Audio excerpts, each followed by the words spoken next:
बिस्मिल्लाहिर्रहमानिर्रहीम रब्बि इश्रह ली सदरी वयस्सिर ली अमरी वाहलुल उक़दतम मिन लिसानी यफ़क़हू क़ौली। Doctor Nuzhat Amna from simplify radiology. एक पोस्ट नज़र से गुजरी जो अज़राए मज़ाक फॉरवर्ड की जा रही है, लेकिन मैं चाहती हूँ कि इसका मेडिकल एनालिसिस आपके गोश गुजार करूँ। आमतौर पर देखा गया है कि लोग शादियों या दावतों पर जाने से पहले एक खाना मिस करते हैं कि अब दावत पर जाकर ही खाएंगे, और दावत पर जाकर खूब ठोंस ठोंस कर ना सिर्फ मैदा बल्कि आंतें तक भर लेने की कोशिश करते हैं ताकि अगले 2 वक्त मजीद कुछ ना खाना पड़े। और इसी तरह का हाल सहरी और अफ्तारी के टाइम भी होता है। स्टमक यानी मैदे का काम है खुराक को मिक्स ग्राइंड करना और डाइजेस्ट करना। मैदे में कुछ जूसेस होते हैं जो खुराक को हजम करने में मदद करते हैं, मसलन हाइड्रोक्लोरिक एसिड, ये एक किस्म का तेजाब है। दूसरा पेप्सिन जो गोश्त को यानी प्रोटीन को डाइजेस्ट करने में हेल्प करता है। हाइड्रोक्लोरिक एसिड यानी तेजाब का काम उन जरासीम को मारना है जो खुराक के रास्ते हमारे मैदे तक पहुंच जाते हैं ताकि इन्फेक्शन वाले जरासीम आंतों में ना जाने पाए। इसके अलावा मैदे की दीवारों से म्यूकस सिक्रीट होता है। मैदे का पहला काम खुराक को जूसेस के साथ मिक्स करना है। मिसाल के तौर पर अगर आप बोतल में कुछ चीज़ों को मिक्स करना चाहें और उसको फुल कर दें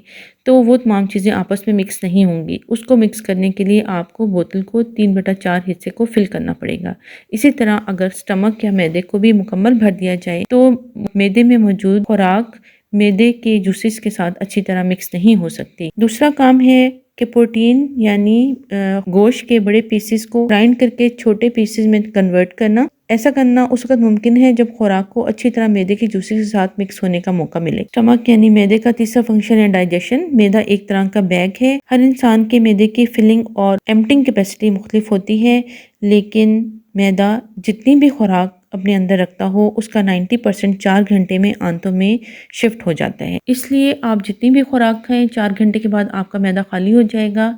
इसलिए ओवर फिलिंग करने के फायदे के बजाय सिर्फ नुकसान ही हो सकता है। अब हम आते हैं स्टमक यानी मैदे को ओवर फिल करने के नुकसानात की तरफ। नंबर 1, HCl यानी मैदे के तेजाब को अपना काम सही तौर पर करने का मौका नहीं मिलता, इसलिए बहुत से जरासीम जो मुंह के जरिए मैदे तक पहुंच जाते हैं वो खत्म नहीं हो पाते और ज्यादा खाने वाले अफराद मैदे और आंतों की बहुत सारी इन्फेक्शन का शिकार हो सकते हैं, जैसे H. पायलोरी, इकोलाई या टाइफाइड वगैरह। नंबर 2, पेप्सिन का काम गोश्त को हजम करना है। अगर मैदे में ज्यादा भरने की वजह से गोश्त इब्तदाई तौर पर हजम नहीं होगा तो बदहजमी, मैदे की जलन, मैदे की दर्द, मोशन, कब्ज, गैस, प्रोटीन की कमी की वजह से होने वाली मुख्तलिफ बीमारियों की सूरत में अलामात जाहिर होंगी। मैदे में पैदा होने वाला म्यूकस अगरचे HCl से मैदे की हिफाजत करता है, लेकिन अगर HCl खुराक के साथ अच्छी तरह मिक्स नहीं होता तो मैदे की अपनी दीवारों को नुकसान पहुंचाने का सबब बनता है और मैदे की तेजाबियत और मैदे की जलन की सूरत में अलामात जाहिर होती हैं। अगर सहरी में हम बहुत ज्यादा पानी पी लेते हैं कि वो सारी तक हमारे काम आएगा और हमें प्यास नहीं लगेगी, तो ज्यादा पानी पीने की वजह से सहरी के बाद हमें बार बार यूरिन आता है, जिसकी वजह से हमें बार बार वॉशरूम जाना पड़ता है।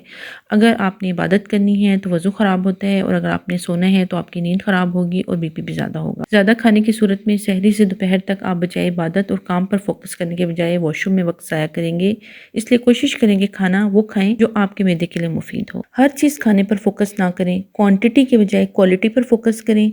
3 वक्त का खाना एक वक्त पर खाने के बजाय वो खाना खाएं जो आपकी सेहत के लिए मुफीद हो। किसी के घर या दावत पर खाना खाएं तो ख्याल रखें कि घर तो किसी और का है लेकिन मैदा आपका अपना है, और ख़राब होने की सूरत में नुकसान सिर्फ आपका होगा। रोज़े में जब हमारा स्टमक खाली हो जाता है और हमें भूख लगना शुरू होती है तो हमारा जिस्म हमारे फैट स्टोर से एनर्जी यूज़ करता है और इस तरह जिस्म से फालतू चर्बी ख़त्म करने में मदद मिलती है। इंसुलिन रेजिस्टेंस ख़त्म होती है, शुगर लेवल नॉर्मल पर आना शुरू हो जाते हैं, कोलेस्ट्रॉल और ट्राइग्लिसराइड लेवल नॉर्मल आने लगते हैं और आहिस्ता आहिस्ता दिल की सेहत इम्प्रूव होती है। सोजिश ख़त्म हो जाती है, बीमारियों से लड़ने की ताकत ज़्यादा हो जाती है, मुदाफ़ियती सिस्टम बेहतर होता है। रोज़े की हालत में ब्रेन डिराइव्ड न्यूरोट्रॉफिक फैक्टर एक किस्म की प्रोटीन रिलीज़ होती है जिससे ब्रेन में सोजिश, डिजनरेटिव बीमारियां कम हो जाती हैं, सेलुलर क्लिनजिंग इंक्रीज़ हो जाती है। इससे ब्रेन की हेल्थ इम्प्रूव करने में मदद मिलती है। डिप्रेशन, एंग्जाइटी, टेंशन, गुस्सा, इस तरह की तमाम बीमारियों को ख़त्म करने में रोज़ा एक अहम किरदार अदा करता है। रोज़े का मकसद जिस्मानी और रूहानी सेहत को इम्प्रूव करना है, ना कि मज़ीद ख़राब करना।